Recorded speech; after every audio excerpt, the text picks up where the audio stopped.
ঈদ উদযাপন শেষ মুহূর্তেও বাড়ির পথে ছুটছেন নগরবাসী। এই মুহূর্তে সদরঘাট লঞ্চ টার্মিনালে আছেন তাসলিম তৌহিদ এবং মানিকগঞ্জের পাটুরিয়া ঘাটে মোহাম্মদ ইউসুফ আলী। শুরুতেই যাচ্ছি তাসলিম তৌহিদের কাছে। আগামীকাল ঈদ হচ্ছে এমনটার ভিত্তিতে কিন্তু দক্ষিণ অঞ্চলগামী মানুষ কিন্তু বিশেষ করে লঞ্চে এখন পর্যন্ত বেশ যাতায়াতের সকাল থেকে কিন্তু বেশ উপচে পড়া ভিড় দেখেছি লঞ্চে।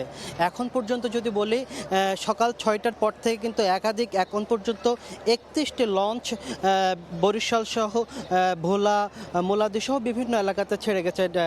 এই সদরঘাট থেকে ছেড়ে গেছে। প্রথম দিকে সকালবেলার দিকে কিন্তু বেশ উপচে পড়া ভিড় ছিল, সেখানে কেবিন ডেক সহ এবং ছাদেও কিন্তু যাত্রীদের যেতে দেখেছি। তবে আস্তে আস্তে বেলা গড়ার সাথে সাথে কিন্তু এখন কিন্তু তুলনামূলকভাবে অনেকটাই চাপ কমেছে। এখন অনেকটাই বলা চলে যে স্বাভাবিকভাবেই লঞ্চগুলো ছেড়ে যাচ্ছে। সেই অর্থে যাত্রী যেভাবে ঈদকে কেন্দ্র করে যে ধরনের চাপ হওয়ার কথা সেইভাবে কিন্তু তুলনামূলক চাপটা না, অর্থাৎ ঈদে স্বাচ্ছন্দ্যভাবে যাত্রীরা কিন্তু এখন যারা আসছেন তারা যেতে পারছেন।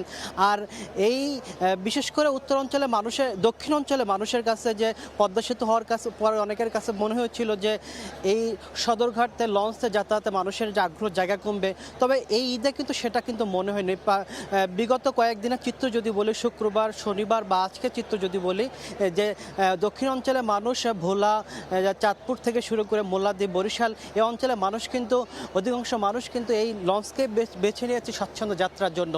তো এখন পর্যন্ত সকালের কয়েকটি লঞ্চ ছিল, সেখানে উপচে পড়া ভিড় ছিল, সেখানে কেবিনে ডেকে এবং ছাদে করে যাত্রা করতে দেখা গেছে, সেইগুলোতে অতিরিক্ত ভাড়া সহ। তবে WTA কর্তৃপক্ষ কিন্তু বারবার সেটাকে নিরুৎসাহিত করতেও আমরা দেখেছি। তবে এখন কিন্তু আস্তে আস্তে কিছুটা হলেও সেই সকালে যে চাপ ছিল সেটা এখন কমে এসেছে।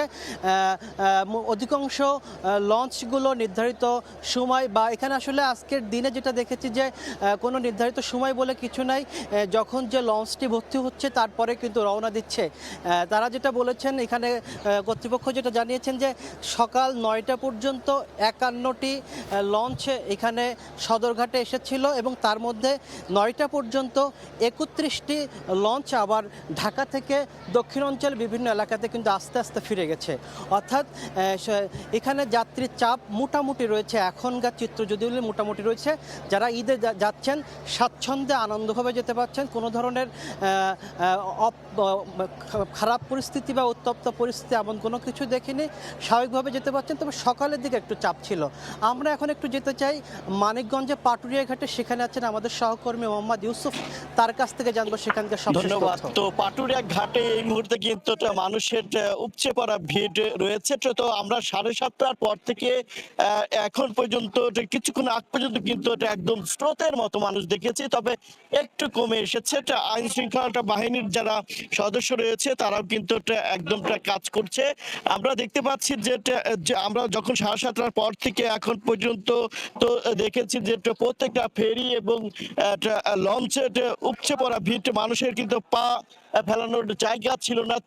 যতই রোদের সংখ্যা বাড়ছে তা মানুষের সংখ্যাও কিন্তু একটু কমে এসছে। যদি তক্ত রোড ছাড়া কিন্তু কোনো মানুষের কষ্ট হচ্ছে না, যে মানুষ কিন্তু স্বাচ্ছন্দ্যে নির্বিঘ্নে নিরাপদে কিন্তু তারা এই ঘাট পার হচ্ছে।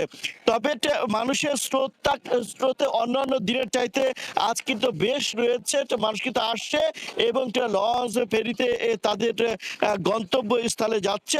শেষ মুহূর্তে তাদের চোখে মুখে কিন্তু আনন্দের ছোঁয়া রয়েছে। আমরা ঘাট এলাকাতে ফায়ার সার্ভিস এবং কুয়াশার সদস্যদের থেকে শুরু করে প্রত্যেকটা আইন শৃঙ্খলা বাহিনীর সদস্য দেখছি, এবং কি পাটুরিয়া, দৌলতদিয়া, আরিচা, কাজিরহাট নোডে মোট 22টি ফেরি, 33টি লঞ্চ এবং 63টি স্পিড বোট চলাচল করছে। তো ঈদ যাত্রা স্বস্তি নিয়ে মানুষ কিন্তু ঘরে ফিরছে। এই ছিল আমার কাছে পাটুরিয়া ঘাট থেকে সর্বশেষ তথ্য।